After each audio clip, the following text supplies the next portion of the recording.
Hey guys, welcome back to another video on Samguinius 40K. As always, really do appreciate all the support you guys give me. So please, if you continuously, like, share, and subscribe to help the channel grow. It's much appreciated. In today's video, we're actually just going to be covering two quick things. One being the new, brief rules that we were showed by Games Workshop for Blood Angels in 10th edition. I'm obviously getting the jitters and excitement. Had to come back on here and make a video about it. And also, we're going to just kind of touch upon 10th briefly as well to kind of correlate with that. And then I'm just going to do a quick little recap of my recent and final single super major of 9th edition, sadly, I guess I can say. Been a really fun edition. So without further ado, we'll dive right on into the Blood Angels in 10th aspect. So what we've seen so far is the actual detachment rule called the Red Thirst. That is, and I'll just read it out here for you verbatim. It's each time an Adeptus Astartes unit from your army is selected to fight, if that unit made a charge move this turn until the end of the phase, add 1 to the strength and attack characteristics of melee weapons equipped by models in that unit. Now, I know at face value that sounds like we got nerfed to oblivion, but let me tell you, I personally think with everything I'm hearing from 10th, from certain sources, from the different areas that I'm hearing how the game's going to be played and what's required to actually be playing, I really feel like it's actually going to be a better buff than we think. What we've seen right now is a lot of data sheets are exactly as they say on the tin, and there's not really a great way to impact the strength of weapons, how many attacks things get. It's more about just in creating efficiency with buff units, and as well as making an impact in different phases of the game. So the fact that we actually have an army-wide ability from the get-go without having to unlock any other aspect of it, I mean, I'm kind of hinting at Space Wolves required to do some crazy things in order to get some buffs. I actually love this, the fact that we just kind of get that right off the hop. So I mean, just for showing up and being a Blood Angel and getting that, I think is pretty spectacular, and I'm really excited to see what the rest of the rules and what kind of is brought upon us for all the units that we have at our disposal. Just really excited overall if this is to be one of the main buffs. Now, of course, I'm hearing a couple other things in terms of maybe you can opt into different attachments, maybe different rules to benefit from, whether it's the Gladius Task Force. Not really sure how those interact just yet. I know we're still in pretty early stages, but definitely some great room to explore. And I really do like the way the direction that Games Workshop has taken, 10th edition, and especially our noble Sons of Sanguinius, forward. So I'm really excited, and can't go wrong with a fast melee army that can fly. So I mean, pretty exciting there. I did kind of want to touch upon the Death Company Intercessors. Again, I know it's only the Intercessors, and we haven't seen the jump pack versions. We haven't seen, some of the other buff characters that could go with them. But, as we can kind of take a look at that data sheet, and I know I don't have it up here on the screen, but I assume if you're watching this by now, you definitely have seen that data sheet.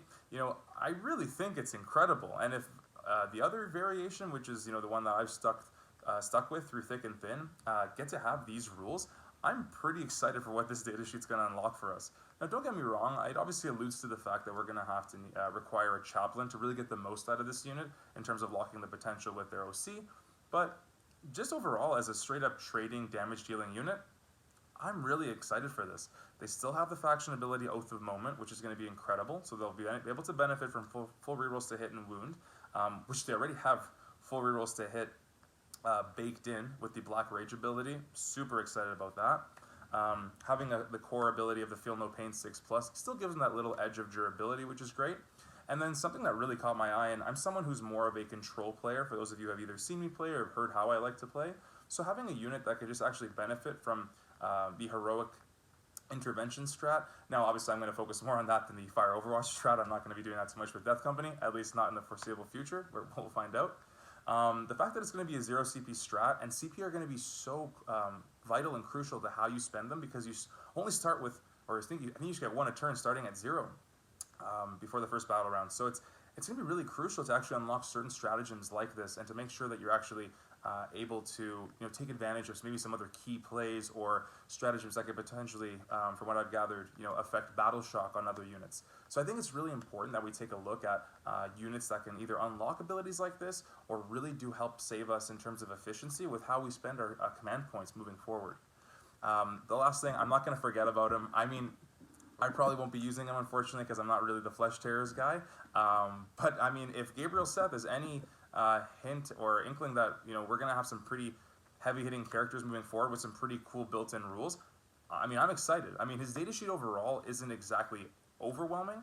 It's not underwhelming. It's kind of what you would base or expect from a character of his stature. But in terms of his abilities, for example, the Lord of Slaughter, so the unit that he joins just gets to actually declare a charge, or is able to declare a charge in a turn in which they advanced.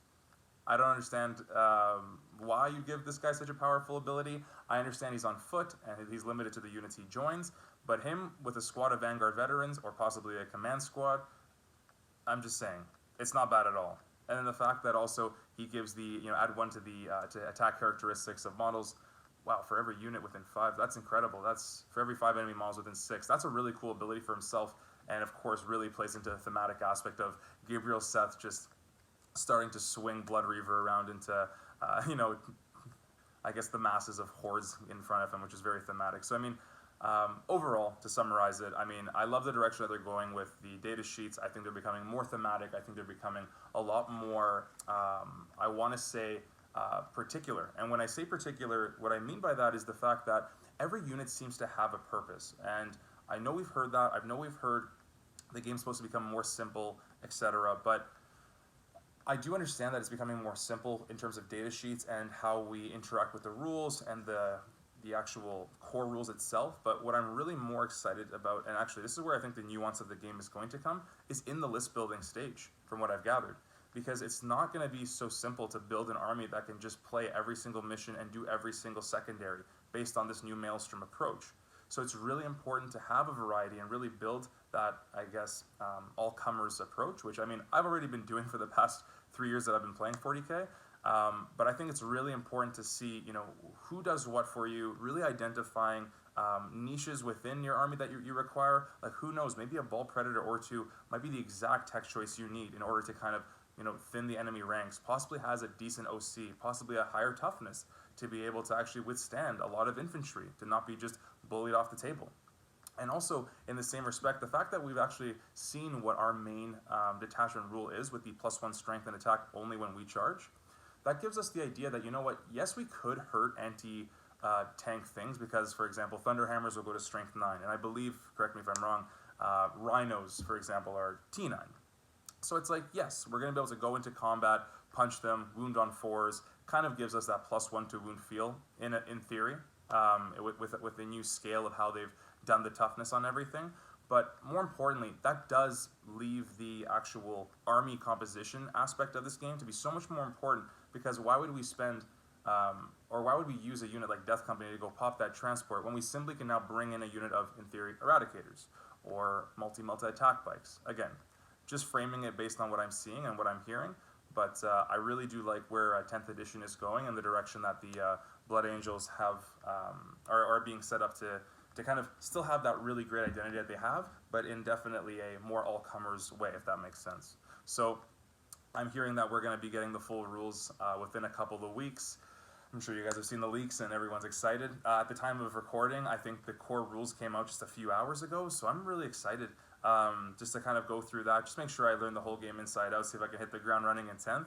I've been fortunate to be doing pretty okay in 9th myself, and yeah, I'm just excited to see where this goes. I'll try and keep you updated on 10th as they kind of throw things out more and more. I do want to focus more on, obviously, the Blood Angel side of things. I'll try my best to do that. Every time I say that, I go on a hiatus for a few months of traveling for Warhammer, personal life getting caught up in a few things and family, but I'll see what I can do. In terms of kind of closing up the video, I did want to give you a quick just summary of what happened at Motor City Mayhem. So, I had an amazing time. The guys running it, Pete and Tom Ogden, they were incredible. They are just incredible organizers. They really stand for the community. They understand what the game is all about. They take the initiative to make sure it is as competitive and as structured as possible, but at the same time, they truly understand that 40K is so much more than just a competitive game, where the social aspect and what truly brings us together to share this beautiful hobby really does matter a lot. And they do exemplify that from step 1 all the way through the finale. So just wanted to have a huge shout out to them and thank them. So overall, yeah, I went with a really couple close friends. You know, I've shouted out this guy enough times. Christian is my best friend. He was bringing his genes to their cult, and I'm bringing the Blood Angels as always. Then the couple other Canadians that joined us, Billy with the Space Wolves, we had Jesse with the World Eaters, and then Timbo with Custodes. You know, Tim, I always look at him when he comes to a tournament to literally be the guy who can win it all based on his skill. And it seems like matchups just kind of get in his way, but I know one's coming. One is going to come for him eventually, a nice big dub. But overall, you know, it was really fun. Round one, I played against a great gal named Anna. She was using the Leagues of Votan with triple land fortress, which is a really interesting matchup because I know one fortress can pick up half my army, but a quarter of my army, it feels like sometimes when they shoot. So luckily the GW table did help me a lot. I was able to hide for most of the game. She knew that it was going to be tough to get behind those angles, and she respected my threat ranges. And I was able to take that game. I don't recall the final score, but it was definitely a win, so that was great. On to round two. I played against a gentleman named Sam Dayton, so again, shout out there. Sam was awesome from literally before the first dice roll until the end of the tournament altogether. Just a really cool dude. Knew Space Wolves inside out. Just had a great list altogether. He obviously is a Space Wolves guy through and through. So definitely not a tough game definitely not an easy game. Very tough by any means necessary, right? But I was able to take that one as well. It was important that I was able to go second in that game. I do remember, especially taking Oath of Moment. But yeah, just a gentleman, great fun game, and I wanted to thank him for that one. And then to end off day one, I played against Matt O'Hara. Really nice guy. Him and I had a fantastic game on a mission that definitely favored me, especially if I was able to go first, because I can control the tempo of scoring on Data Scry Salvage. With that, and that's for those of you who don't remember off the top of your head, that's with the 4 objectives through the middle of the table as a hold 2, hold 3, hold more. And pretty quickly we were able to see that I was able to create a pretty insurmountable lead just because I was able to deny him primary quite vastly early on. So I mean, we were able to actually talk out a couple of different ways at the end of that game to see maybe how we could have deployed differently to really put the pressure on me. And I really do feel like we both really enjoyed that game. And you know, he was an awesome sport throughout the whole process too. So just big shout out to him. So ending day one, 3-0. Able to now go into day two on a bit of a high. You know, we had a really great dinner together. I'm actually going to put a picture after all of this to show you guys the night out, or a picture from the dinner out with the group that I mentioned. Really fun dinner. We were able to then go into the next day pretty excited and ready to try and make the top 6, because it was one of those events where we were just really flowing and vibing off each other. So round 4, I actually played against a guy named Hootie. Big shout out to you, my man. If you're watching, he was a really cool dude. We met before that game. I obviously didn't know how good he was. Spoiler alert, he was an excellent player. He ended up making it to the top 8 as well. And pretty much it was a really tricky game, but I needed to go second on that mission, which was Abandoned Sanctuaries, and I was fortunate enough to do so, and just make sure I was holding him to lower scores on primaries, and able to, I think I was actually one really clutch charge where I was actually able to kill his last 2 Farseers in order to just get rid of all those extra mortal wounds and psychic abilities that really do make Eldar tick. But overall, I still thought he played a really great game. He pushed me to the limit as well, and I love being pushed in every game of Warhammer. That's how I get better. So I just want to say, really big shout out to him for an awesome match. Then I played old man Brad himself. He was awesome in round 5. We were joking around all weekend. We knew we were going to run into each other at some point. I was hoping not the finals. Spoiler alert, did not make the finals, so damn. Wish I wished for that one. But no, we played in round 5, and it was actually very chess matchy in terms of him bringing his Space Wolves. I obviously with my lads, and we were playing on conversion, which is table quarters, and very quickly we just realized that, again, I was able to go second. I'm sorry, that's the theme of this, but I was rolling low consistently. And I took Oath of Moment, and he took Shock Tactics. And pretty much we saw very quickly that the way the game would play out, me just playing very far back and cagey, would just see the game through unless he started making 12-inch bombs. I think he tried to go for 1, and basically it was like, you're not even going to give me Shock Tactics based on this. Also, the GW Ruins helped tremendously in my favor in order to really block him out, in order to bring my infiltrators forward so all of his deep strikers couldn't actually impact me. And basically he would have to take an entire turn out in the open to stage just to get into that area, which allows me to then, I guess, connect and wipe most of his army. So we saw very quickly that me going second pretty much kind of decided the game, sadly, but was able to squeak that one out. We definitely played that through, tallied the points up, and that game was over fairly quickly because it was very, like I said, very chess matchy in terms of a piece or two moves here, kind of back to you. We saw that this was going to be the gist of it, and I was able to take that one. So, feeling pretty good. Brad said, he's like, you beat me once here, but you're not going to beat me twice, and I unfortunately didn't have the opportunity to try. But going into round 6, I played against Ben Sherwin. Ben, super nice dude. Right away off the hop, we were just communicating really great with how we want to play by intent and just making sure that we're both on the same page. And early on, there was a moment where luckily Ben was an amazing dude and understood that you can play by intent, but understand that there's certain circumstances where intent can only take you so far. So I was able to say, hey Ben, this was my intent, of course, and he was like, totally meant what you said. Just tuck some guys in, making sure that they're actually not being able to be seen. Like I said, intent's not there to become a sloppy player. Intent is there to actually make sure that the game flows in a really natural and positive way. So Ben was super cool. I pushed really hard early to make sure I can try and deny him some points and take some important units off the board. I was fortunate enough to. I was able to actually kill 2 impulsors, I think turn 1, I think a repulsor, and maybe another impulsor turn 2. So I was really thinning out his actual board control and presence early on. He made a huge push. I think it was on bottom of 2 or possibly turn 3, I believe, because I went first in this game. And let me tell you, those Terminators with the buffs and that champion who keeps coming back from the dead was absolutely detrimental to what could have been a loss, what could have resulted in a loss for me. So, yeah, Ben played it really well. I literally was able to squeak that one out. Thank God by turn 4, I was able to make one play to give him a 4 on primary, and I think I was able to get, I don't remember if it was a 12, but basically I was like, hey Ben, I think that just put me ahead and out of reach, and he realized that, and again, he was awesome. He was a gentleman, wanted to play it through. He brought it really close, but I was able to, with that final play, kind of put the game out of reach. But he was awesome, and was really proud to actually finish 6-0 after day 2. So going into day 3, it's elimination day, and the first ever super major that I went to was Motor City Mayhem the previous year. And I had made it into the top 8 last time, and I got eliminated in round 7. So I was looking for a little bit of personal revenge to get past round 7 if I could. So I ended up playing a dude, Jason, and he was from the team XPZ, or I think Xenos Petting Zoo. And he was an awesome dude with a really cool guard army. But we also saw that on a Dawn of War mission, it was Tide of Conviction, so it's a hold 2, hold 3. It was really tough for the guard to actually hang with me because of the board that we were on, in terms of me being able to push into my ruins, him not being able to get really aggressive too early into me because of my threats, and I was able to very much dictate the score and was able to hold him off of primary. So I did end up winning that game, but him and I had a great conversation after in terms of what he could have done, how he could have deployed to really see that to be a much closer game and possibly take it in his favor for sure, even with all those things against him.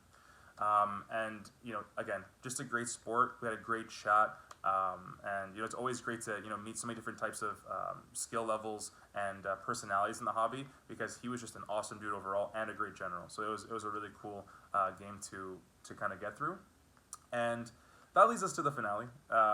Unfortunately for me, where I'm 7-0 at this point. I get paired into James Kelling from Goonhammer. So huge shout out to James. He was an awesome player, and I want to say an even better person. He was super cool, super nice from the get-go. We met briefly before, I remember at Motor City Mayhem. We chatted a bunch. Him and I have been in touch over the past year in terms of just articles, different ideas and whatnot. And, it was really cool that I got the opportunity to play him. Now, I was a bit nervous, I'll be honest, because he had just finished eliminating one of my best friends, Tim, who, like I said, I literally could put $20 on Tim to win any tournament that he goes into, and I'm pretty confident about it. But he did eliminate him. There was a lot of crazy swings in that match, I heard, and I was like, oh my god, there's so much potential here now to have a really crazy thriller here. And what ended up happening was, and just being fully transparent, I got a little complacent in terms of turn 3. I thought I had the game locked in the bag, and I figure, you know what, if I just keep this up for 5 turns, of course I said this internally, then I'm able to actually see this through and just win this game and get to the finals. And I believe Brad was just wrapping his game up, and I believe Brad was winning. And James, being the amazing general he is, kind of took a look at the board state and realized that if we keep playing this way, Sam wins. And I think he even said the math, he's like, by 4. Which, you kind of have to have your poker face on. You can't show that you know that either. But he kind of read right through that, and he realized that he has to make a big push, and he did the right push at the right time. I did make a couple of mistakes as well. I think because of the complacency and because I was very sure that I could see that over the line with the caginess I was providing to kind of see the game through over 5 turns. But basically, he made a big push with a lot of his units towards the middle, a couple being Phoenix Lords, which are very tough for me to remove, especially in 1 turn when it's multiple. And that was actually able to swing the game and kind of give him a 12 on primary, I believe, for 2 turns based on an error on my end and a really good play on his end.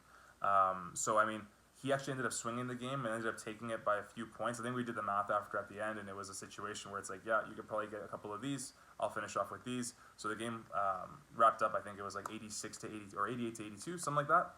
But James definitely won that game handily in terms of the controlling the board and seeing it through to make sure he got the victory.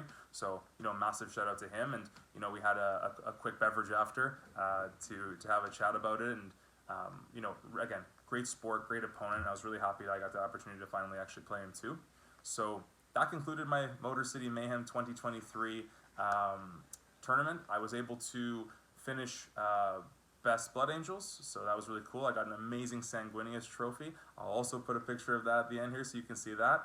And as well as a really cool moment where I was there with it was obviously myself and the 3 other gentlemen that stuck around, which was Christian, Tim, and Jesse. And Jesse took home Best World Eaters, Tim took Best Custodies, and Christian took Best Gene Stealer Cult. So the fact that the 4 Canadians showed up and all brought silverware from the 4 of us that were there at the end, I was super proud of us and super pumped. And also huge shout out to Tim for actually getting Best Sportsmanship Award at the event as well. So not only an amazing general, making it to the top 8, but also taking home the sportsmanship, which actually arguably matters more than a lot of the generalships. So again, I just wanted to obviously thank them again for a great tournament. Looking forward to next year if possible on my end, and looking forward to sharing more with you guys along this journey. So without further ado, that's going to close out 9th edition. We'll see if I can find similar success in 10th. Obviously, if I find something, some recipe, some formula, you already know I'm going to share it here with you guys. And I know I mentioned at the beginning, all the support is super greatly appreciated. Every step of the way, you guys have been there for me, supporting me in the comments, finding me at tournaments. And I always say, guys, if you guys see me, I'm always welcome to talking, having a chat. As long as I'm not in the thick of a really intense game, I'll still make some time for you. Before, even during sometimes or after. But yeah, don't hesitate, come say hi. We can shoot the breeze about anything, not even just Blood Angels. So really appreciate all that support. And I did want to finish this off on one more note here before I do post a couple of those pictures, the trophy and obviously that dinner picture. I thought it was a really cute picture of all the guys.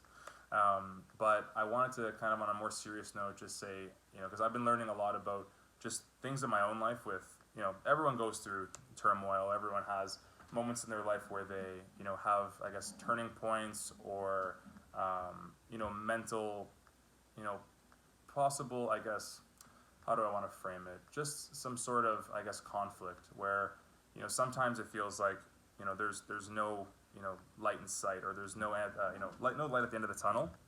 And I wanted to tell you guys that, far more importantly than just having pride and an ego and needing to always, put those or putting problems, pushing them down, I always recommend, just because I've had to go through this myself and I'm not afraid to share this, that it's always better to talk to somebody, reach out to your support group and make sure that they're always willing to really support you and not just kind of give you some ambiguous, sort of, I guess, just advice just for the sake of it. But, if you're ever going through something, if you ever have, questions beyond Warhammer, if you're ever, kind of in a bad place where you're like, hey man, been a tough week at work, whatever, honestly, the comment section here, like I've always said, my channel, I want it to be the most friendly channel in terms of just support and encouragement possible. So hey, we're all here, and that's the whole point of kind of what I represent. So even in the comments, you know, if you kind of need to run something by me in terms of, you know, hey, something in life's going on, and if it's a little bit too personal, you know, find me on Facebook, shoot me a message. You know, I like to make sure that I'm there for everybody. So, you know, I've been so fortunate with the support system that I have around me to really, you know, become the man I am today, I'd like to say. I know it sounds interesting and maybe possibly weird, but I know that everyone has their struggles in life, and I do take that seriously. So it's never a bad thing to, you know, look for help and always ask for help. So sometimes pride aside, and make sure that you do the right thing for you. So kind of want to leave off on that note and make it a little bit positive, because I know that no matter how dark it gets, there will be a light after it. And yeah, I'll leave you with a couple pictures here. Hope you guys enjoyed this one. A bit longer than I thought it was going to be, but it's me. And we'll see you in the next one. Hopefully it'll be 10th edition based. So